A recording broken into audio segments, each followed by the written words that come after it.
looks like masaya ka ngayon sa life mo, nag-e-enjoy ka, okay? Pwedeng sa work mo or mga kasama mo sa work, okay ka naman, yeah. I'm seeing you right here that you are in a very good place, okay? You're talking with other people, you're connecting with other people right here. Like, okay ka ngayon. Yan, no? Kita ko dito. And when it comes to love, you want yung talagang pangmatagalan na. Ayan. Yung talagang pang ganito na, see, this is what we're talking about. This is yung pang seryosohan na talaga, yung pang hanggang dulo na talaga, yung talagang pang forever na. Kasi nag-i-exist naman talaga yun eh. Okay? It is all about what you believe. Okay? It's all about your belief. If you believe that forever exists, then it exists. Okay? So, huwag kayong maniniwala na walang forever, keme-keme root yan. Okay? Take a look at from God's love. Diba? Hindi mo naman nakikita si God, pero alam mong love ka niya forever. Diba?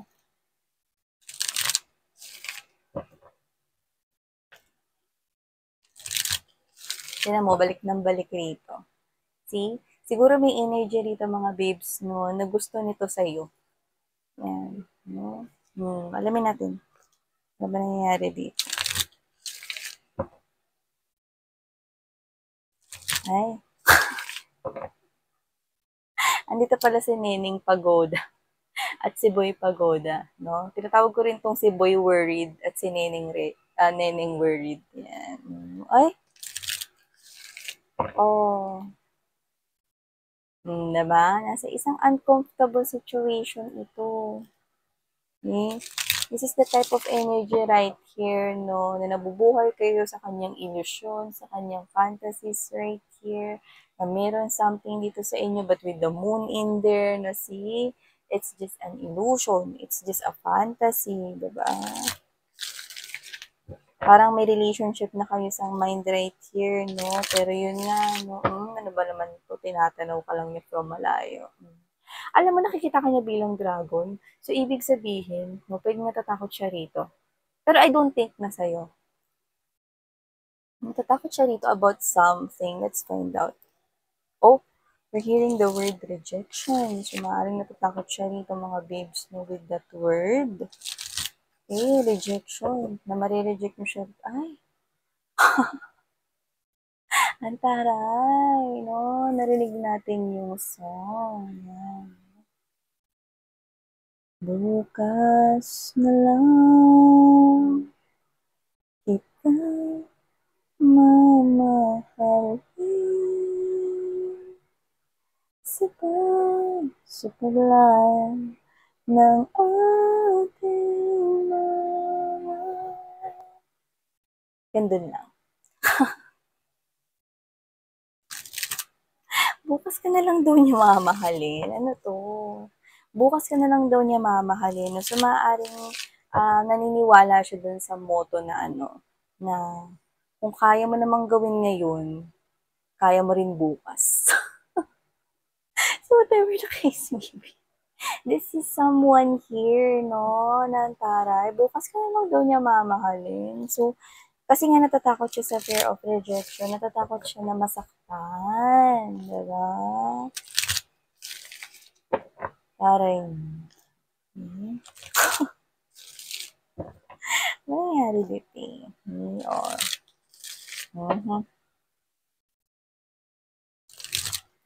Kung kaya mo namang gawin ngayon, kaya mo rin bukas.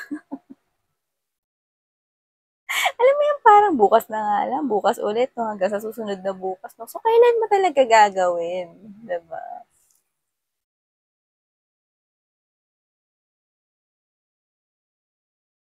Eh? Kaya naman pala bukas ka na lang daw niya mamahalin, no? Kasi tingnan mo naman, nung bagal, walang paggalaw ng baso rito. Bukod sa Knight of Coins energy na, this is the slowest night in the tarot. Nakikita ko dito na itong person na to, mga babes, no? Someone here na nasa stuck ngayon. I'm getting that same energies from our recent video reading. So, I don't know if it was yesterday or last time, pero recent lang, no? So, I think this person is actually thinking about the situation here with you. Pero, alam mo yung mas nagiging mabagal rito, no? Yung kanyang paggawa ng action dito. See, we have here the Page of Swords energy. Okay. Okay. So, lapig naman na natin lahat mga babes na bago natin simulan ang reading ni Iti. So, yan.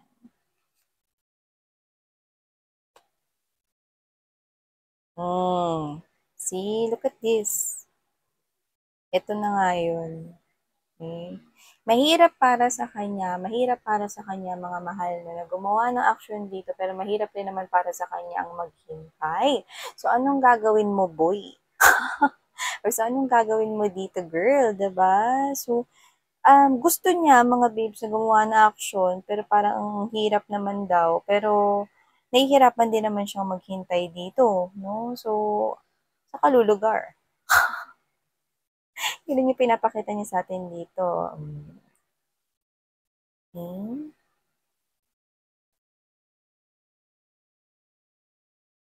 See? He or she is losing patience here. See? This is someone here who is looking at you, watching you, might be spying on you. Yan, no? Pero ang nakakaloka, no? Ayan, no? Pagod na siya mga babes, natitigan ka lang na magbigay ng atensyon sa iba, no? Naiinggit siya rito ng bongga sa mga taong pinapansin mo. See? Gusto niya pansinin mo rin siya. Gusto niya ng attention from you. Eh, paano ka nga papansin ng mga nakshis ko dito? Eh, hindi ka nga gumagalaw dyan. 'Di ba? Naiinggit siya dito mga babes sa friends mo, sa mga taong nakakasalamuha mo, no, sa mga kinakausap mo, no. Naiinggit rin siya, no, kahit dun sa abutan mo ng bayad sa jeep. Paabot po, bayad. Yan, no. Kasi this person right here wants that kahit konting attention from you. Eh, paano nga yun? Napapangunahan siya rito nabanggit ko yung galit na parang sasabihin ko dapat is napapangunahan siya rito ng takot. Napapangunahan siya rito ng pwedeng hiya, no? Sinikita ko rito. Pero nagagalit na nga siya rito sa sitwasyon na to. Okay, with you. Sa sarili niya, kasi kulang siya sa confidence, pwedeng may fear dito, no? Pero, alam mo yun, this person is being impatient with himself or herself already. See? Mahirap kasi yung mga babes yung kalabanin mo yung sarili mo. Diba? Hindi ko alam kung gaano ba kalakas or I mean kung gaano ba kataas ang extent ng wala siyang confidence into the situation here with you. Kasi pwede kasing, ay, laki ng takot niya rito. Oh. Pero at the same time, gusto niya naman rito ng attention from you, pero hindi niya nga alam kung ano yung gagawin rito kasi hindi siya makapag-isip ng tama pagdating sa'yo. Well, okay, so whatever the case may be, yan, no? Bago natin simulan ng reading na to mga mahal, na reminders na hindi ito for everybody. So, piliin nyo lamang yung mga mensahe sa tingin mo ay for you at kung feel mo na ang reading na to ay para sa'yo, then this reading might really for you. And syempre, wala tayong gender dito, babae, lalaki, LGBT, lahat kayo welcome here. So, yun nga, no? I'm seeing someone here, okay? Knight of Coins energy, the Hangman, definitely. This is the energy of someone here, no? Na maaaring naniniwala sa kasabihan na kung kaya mo namang gawin ngayon, kaya mo rin yan bukas. Ay go. So, kung sino man tong person na to, this person is watching you, pero ang hirap naman, mga babes, no? Ang hirap nito sitwasyon na to pagdating sa inyo. Siguro baka first time niya nga talaga to, no? Na makaramdam ng ganitong klase ng emosyon, no? Feelings and love for someone here. Kasi love na to eh. Kasi may investment na rito ng emotions and feelings, may puno na rito. So, ibig sabihin, pwedeng matagal ka na rin yung gusto, no? To the point na nahulog na siya sa'yo, no? Talagang nagkaroon na rito ng pagmamahal, malalim na pagtingin para sa'yo. No? Pero yun nga, no? Hirap para sa kanya gumawa ng aksyon. No? Hirap rin naman sa kanya para mag-intay. So, 'di ba? Pero this person right here actually wants to take some kind of action here with you kasi naiinggit siya rito. Gusto niya na pinapansin mo rin siya. Gusto niya na napapansin mo rin siya. Yan, no? Naiinggit siya rito sa mga kinakausap mo, no? Kahit na parang "Uy, hello," yung gano'n 'no, parang gusto niya yung gano'n 'no. Ikaw na parang bumabati sa mga katrabaho ninyo kung katrabaho mo siya or kung kapitbahay mo siya 'no, binabati mo yung mga kapitbahay mo, gusto niya rin ng gano'n, gusto niya maambunan ng attention from you, yung nakikita ko rito 'no. Pero yun nga 'no, hindi sapat yung lakas ng loob niya, pero gusto niyang gawin. May takot dito with the moon right here. Okay? At yun yung nagkukos rito ng delay kung ba't hindi siya makalapit rito. So, whatever the case may be, nahihirapan siya sa sitwasyon, hindi siya nakakatulog na maayos, hindi siya nakakapag-isip ng maayos when it comes with you. Yan, umaga na, no, tinan mo naman, no, pasikat na yung araw dun, no. See, it's like the universe here is giving this person some kind of a hint and clues na parang para ma-conquer niya yung sarili niyang fear, kailangan niya rito na pag-step up, no? Step up this game, no? Kumbaga mga babes, no? I'm not saying na nagpe-play lang siya sa heart ninyo, no? It's just an idiomatic expression, no? Na parang step up the game for you to be able, okay, to do something positive here or to achieve some kind of a positive result, you need to step your one foot forward. Kailangan may gawin kang action. No? The universe is sending this person here some kind of a message na for you to be able to know kung ano yung dapat mong sunod na gawin, kailangan may gawin ka muna. Diba? So, yun yung messenger doon, yung bird yan, no? Sa may bintana, diba? So, whatever it is, I'm picking up, no, na inaabot na to hanggang umaga, kakaisip rito, no, sa inyo, kung anong gagawin niya particularly. So, nagkalat na rito yung mga posibleng mga actions na pwede niyang gawin, pero wala pa rin siyang mapili rito. To the point, no, na pwedeng malaki rin yung eye bag nito at baka maitim na. Kakaisip rito kung paano lalapit sa inyo, no? See, alam mo, I'm getting this kind of energy that this person is turete, no? Turete, you know that, no? Hindi siya makapag-isip na maayos, hindi makatulog dito ng maayos, walang sapat na tulog. Eh kasi ang gusto niya talaga is makakuha ng attention from you. Eh kaso nga, yung sarili niya rito yung kalaban niya, pwedeng ang laki kasi ng fear niya about this type of situation. Eh, alam niya naman na hindi ka niya pwedeng pag-fantasizean lang with the Seven of Cups energy. Kasi wala rin namang mangyayari. Kaso this person is being torn into decisions right here. This person, alam niya yun na pag wala siyang ginawang action dito, no, eh, wala rin namang mangyayari. No? Alam niya yan, mga babes, no? So, whatever the case may be, this person is being torn between ang hirap gumawa ng action and then ang hirap rin naman na maghintay. So, yan. 'Di ba, alam niya. Eh, alam niya yun. Alam niya sa isip niya yun, no? Pero yung katawan niya, hindi makagawa ng movement dito. Eh, katawan at emosyon niya. Yan, no? Yung isip niya, alam niya yun. Eh, alam niya na yun yung hakbang. No? That in order for him or her to get noticed by you, is for him or her to be able to, what? Make a move. Gumawa siya ng move. Yan, no? Kasi hindi ka naman narito manghuhula, no? For you to be able to know na gusto niya pala ng attention from you, isn't it? Diba? So, whatever the case may be, this person has to listen, no? Kailangan niya rito na makinig sa kanyang mga angels and spirit guides right here. Kasi tinutulungan siya nito para mabus ang kanyang confidence, no? Kailangan, pag may gusto kang gawing bagay, anong gagawin mo? Take some action. 'Di ba? Yun ang gusto ritong matutunan ng kanyang mga spirits and angel guides, no? See? Alam mo, kung sino man tong person na to, no, I'm picking up that this person is actually thinking about you at night. Okay? Especially kung ang kanyang work is daytime. Yan, no? So, I'm getting that specifically, but that's not applicable for everybody. I mentioned lang that kasi nakuha natin rin yan strongly. So, yung trabaho niya, no, is from morning, no, tapos sa gabi na siya umuwi, no? Tapos yun na nga, no, kulang pa rin yung tulog niya rito kasi hindi siya makapag-isip. And seeing someone here, no, that back and forth, no, hindi niya alam yung gagawin niya, na nagtatry siya rito mag-isip, no, ng better plans to do about the situation.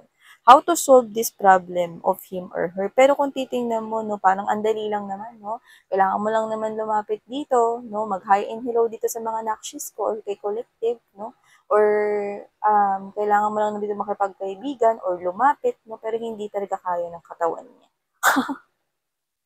Hindi niya maihakbang yung kanyang mga paa papunta sa inyo. Kasi tawag nito, binabalutan siya rito ng takot. no? Hindi naman ninyo siya kakainin, no? Pero kinakain siya rito ng kanyang fear. Natatakot siya rito, no? Why? Because this person, hindi pa nga siya nagsisimula, naiisip niya na agad yung rejection rito. Tingnan mo, no, tumagal na tumagal to, sabaw. With this Knight of Coins energy, no, puro siya rito mamaya-mamaya, bukas-bukas, no, hanggang sa ito na. I think this is quite going on round and around already, no? Pwedeng matagal na ganyan. Tapos, wala, hindi siya gumagawa dito, no? So, feeling ko iyak to kapag kami kakonek ka ng iba. Ayan, no? Or baka umiyak na to kung may kakonek na kayong iba sa tagal na ito kumilos, no? You know, see, alam mo, if you are a cross watcher, no, at ikaw tong pinagkikwentuhan namin ng mga collective at mga nakshis ko dito, for you to be able to move forward to your dreams, kasi nakikita ko na dream mo tong mga anakshis ko dito, kailangan mong lumapit para malaman mo, okay, kung ano na yung next step na gagawin mo. Pag pinansin ka na dahil nag-hi and hello ka na sa kanila, o, then you, from that 'di ba, puwede mong gawing inspiration yun on that situation. Para malaman mo yung sunod mong gagawin, 'di ba? Hindi yung tutunganga ka diyan 'no, ta's magpapakain ka diyan sa fear mo 'no, sa takot mo, 'di walang nangyari, 'di ba? Ang nangyari sumakit lang yung ulo mo kasi wala kang tulog. Ta's yung eye bag mo 3 patong na yan. Tas ang itim pa na wala pa nga November na pero ready ka na for the Halloween. 'Di ba? Kakaloka ka. So whatever the case may be, Nakshis, meron ditong ganyan. No? Hindi makapag-desisyon, hindi makalapit sa inyo. Gusto, yes, gusto ng attention from you. Yun nakikita ko rito. This person needs to step up this game. This person needs to make a move towards you for him or her to be able to know kung ano yung susunod niyang gagawin into the situation. Okay? Kasi walang mangyayari, alam niyo yan, kailangan niya lang talaga ng time to analyze, to assess na kailangan niya rito na gumawa ng move. Alam niya eh, kaya lang talaga yung body niya ayaw sumunod. Okay? Kasi nagpapalaman siya sa fear. Fear of rejection, 'di ba? Pero yun nga, no, maaaring ang mangyari dito is ang magtulak sa kanya is to temperance in reverse. Yung pagiging impatient niya sa sarili niya. Yan. Kasi alam niya sa sarili niya, parang kinakausapin niya yung sarili niya rito mga mahali na parang, ano ka ba, bakit tayo mo lumapit? Masyado ka bang torpe? Yan, no? So, parang ganun siya sa sarili niya, no? So, wala tayong gender dito regardless of the situation. Someone here wants attention from you, pero nahihirapan na rito, mga babes, no, na lumapit sa'yo. Yan, no? Malalaman mo rin yan, mga mahal, no? Kapag siya ay nagkaroon na ng sapat ng lakas ng loob. Iiyak talaga to, no? Pwede yung sabi niya, iiyak na yan. Iiyak na yan.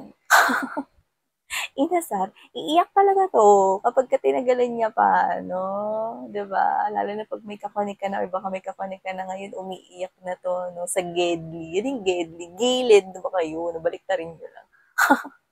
So, yun nga, no? Let's see, let's wait. Yan, no? Ang nakikita ko magtutulak sa kanya ay ang pagiging impatient niya about the situation. At yan, no? Yan ang mangyayari rito, no? Para siya ay lumapit sa inyo. So, thank you so much, collective. Sana ngayon love and light. And now,